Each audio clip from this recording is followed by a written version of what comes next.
Hello, my friends. I'm on live today because I want to um, address some of the concerns that some Christians might have about what's happening with the fraud with the elections and how the wrong people might be coming in. So I, I think that as Christians, we're like we hold ourselves to higher standards. We're honest, but we're a little bit too honest. We might even bend over backwards a little bit too much for people that don't deserve it. They don't deserve it. Trust me. I've been in this situation before. So I'm saying that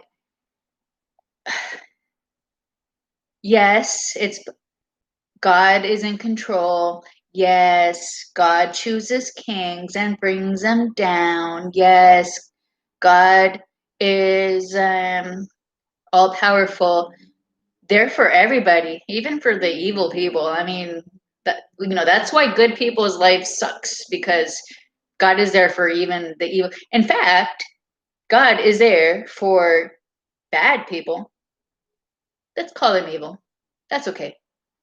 Because you know what? I'm not evil and God treats me worse than most people that are evil. And you know why? Because he expects more from me. And guess what? That makes me the bigger person. Yep. So, um, so let's talk about why why God would do that, and then let's resolve that because he's not like us. He doesn't care. He's not envious. He doesn't have all our flaws. So fine. So don't try and justify everything that God is doing through your eyes, and instead just realize that you have to be there for yourself at this time and moment. This is the same thing that I tell my own kids is it's okay to empathize. This is actually something that I feel I learned as I was growing up here in the United States. And actually, now that I think of it, let me mention that there was an investment made in me. There was an investment made in me through the welfare my mom received, through um, the education I received. I mean, obviously, as after I turned 18, I went and pursued my own bit. If I hadn't had that investment in me, I probably wouldn't have, I would probably be burdening you. And that's something that I learned not to do.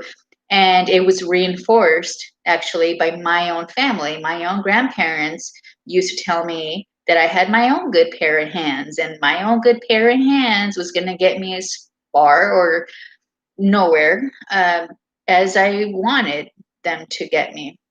So um, the reason that it's okay to uh, compare and contrast why a Christian person would never for example lie, cheat, uh, steal elections, but a Christian person can actually say, okay, well, the good thing that can happen, as much as some people aren't going to like it, and it's not like I'm trying to be like criticizing. It's not really constructive criticism either, so I'm not even trying to like gloss over anything. What I'm saying is that if God does have a plan, his plan might just be to expose Joe Biden. How awesome would that be? Like, what if Joe Biden was was in his little bubble and he thought, oh, I have the perfect life.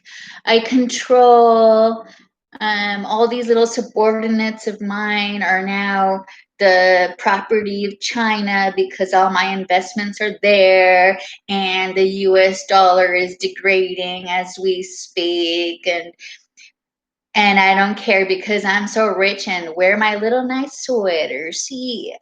So say that was him, but then God was like, Joe, you're getting served. You're gonna have to. Are you okay for this? I mean, I know you're Fred. Like, geez, you're like beyond arthritis. Like, who knows what you're made of? I mean, they're probably. I'm not into pharmaceuticals. I'm not into drugs, but I mean, I love alcohol. That's all I have to say. I'm sorry, but who knows what you're made of? I mean, you're like tense all the time, like your muscles are like you're always trying to fit in. You're like the plastics from like those Valley Girl movies, and you're like the plastic guy that goes on with your squad. Like, yeah, you have each other's acceptance. You're hoodlums. You're hoodlums. To me, you're hoodlums because for people that don't require your approval and your acceptance, um, it makes me a little bit better than you.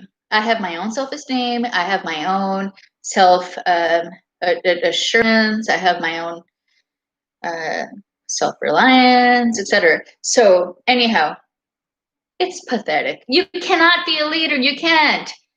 Who put that through your head anyway?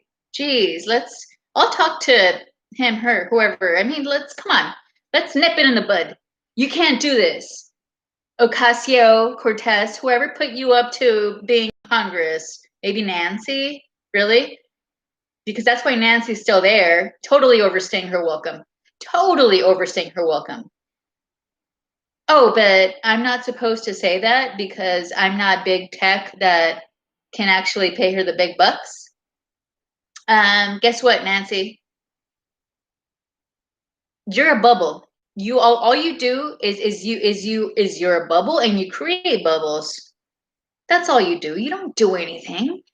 You don't do anything substantial, long term, that actually benefits um, people in a radius of, say, what, like 1 mile of your community? So I don't take anything back.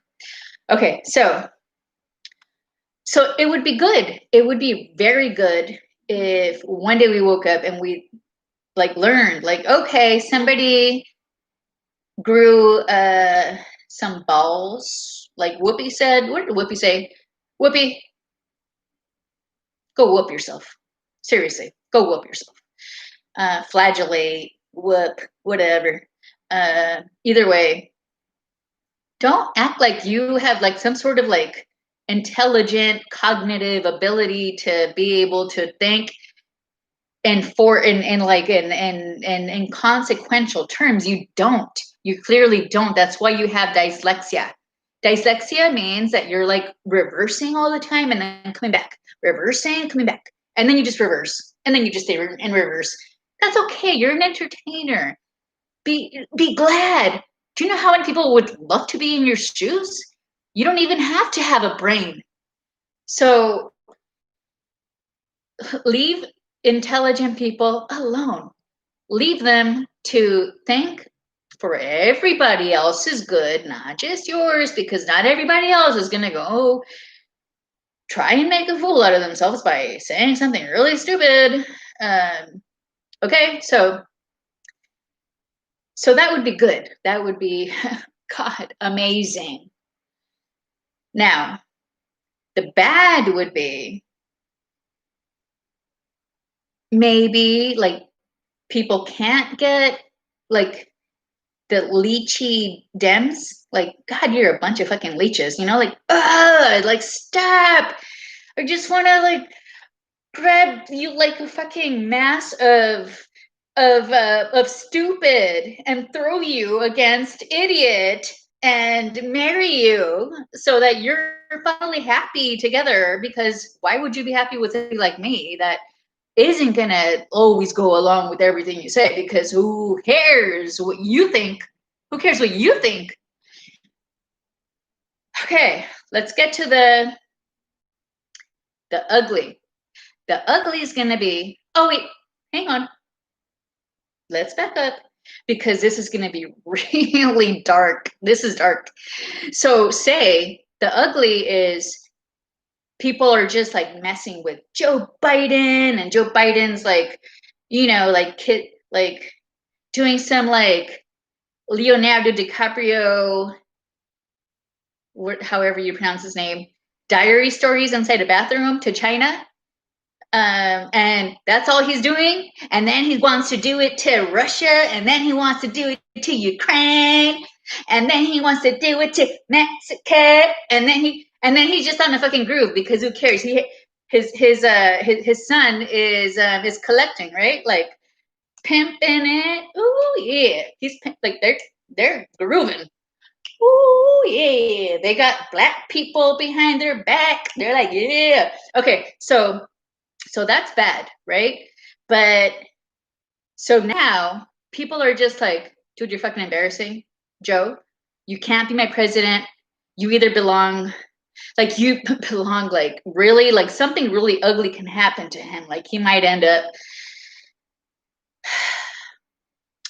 in a convalescent or in some sort of like a psychiatric ward, maybe. I don't know. So here's where it gets ugly. Okay, so we talked about the good, the bad, and the ugly, whatever. Ugly is Kamala is our fucking president. Are you fucking kidding me? Are you fucking kidding me? Why should a whore be my fucking president? She's obviously a fucking whore. I don't care about, like, look, I have had sex with 10 people, 5 one-night stands. I actually intended a relationship with 3 guys. No, wait.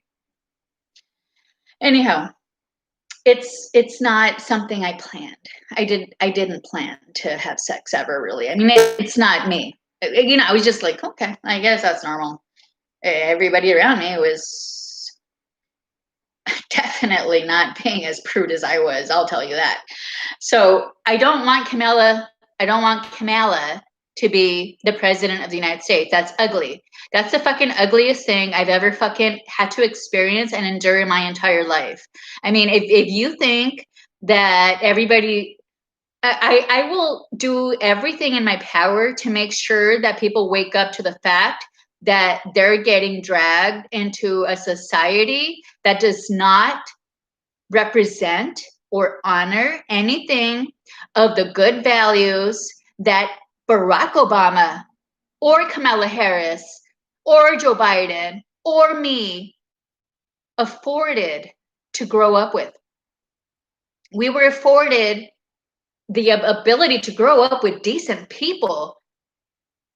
You have to admit that you're not decent. You're not decent. You don't go and have sex with a married man to get in the position where you are, and take money from Planned Parenthood to sponsor you in your campaigning and whatever else. I mean, there's just like so many things about you. I mean, you're gross. You're gross. I don't want you as my president. I was willing to accept you as a district attorney because I'm not scummy. I'm never going to find myself in a court with you. Trust me. And if I was, oh, you'd have some fucking trouble because there's no way that I'm going to get planted with some crackhead or some white trash's fucking doings in my life or in my world. Are you joking? No, you're going to hear from me. And you're going to have to prove it to me. And then I'm going to pick myself up again. And then I'm going to keep going. And you're going to be who you are. And I'm going to be who I am. And you're going to be through. You cannot be the president of the United States. I don't give a fuck if Obama or Garcetti vets for you. Who the fuck are they? Why the fuck are they telling me who the fuck am I? I'm a fucking constituent. I get to fucking vote. You are not worthy of a president. That's ugly. Now, I'm going to open my Bible and I'm going to find whatever page that God dictates me to. Okay. I'm in Revelation 2, and I'm in page 1375 of my Bible, to Smyrna. We're going to read to Smyrna. This is a letter to one of the 7 churches, in case you didn't know that. To the angel of the church in Smyrna write this: the first and the last, who once died but came to life, says this: I know your tribulation and poverty, but you are rich. I know the slander of those who claim to be Jews and are not, but rather are members of the assembly of Satan. Do not be afraid of anything that you are going to suffer. Let me rephrase that. Do not be afraid of anything that you are going to suffer. Indeed, the devil will throw some of you into prison that you may be tested, and you will face an ordeal for 10 days. Remain faithful until death, and I will give you the crown of life. Whoever has ears ought to hear what the Spirit says to the churches. The victor shall not be harmed by the second death. Do you see how my Lord always comes through for me? Like every time I open I open the Bible, not every time I open the Bible, but at least these days, and just like spontaneously, like just now, there's a message for me. You can do anything that you want to me, and it doesn't matter. You're worthless. You're like trash. You're like a little piece of trash that, without you ever repenting for any of your bad deeds, you can kill me. I don't want to live in this world with you, Kamala. I don't. Why would I want to? Why would anybody want to live in this world with you? Why? Sweetheart deals? Really? Okay, well, I'll just be the Church of Smyrna today, okay? See you guys.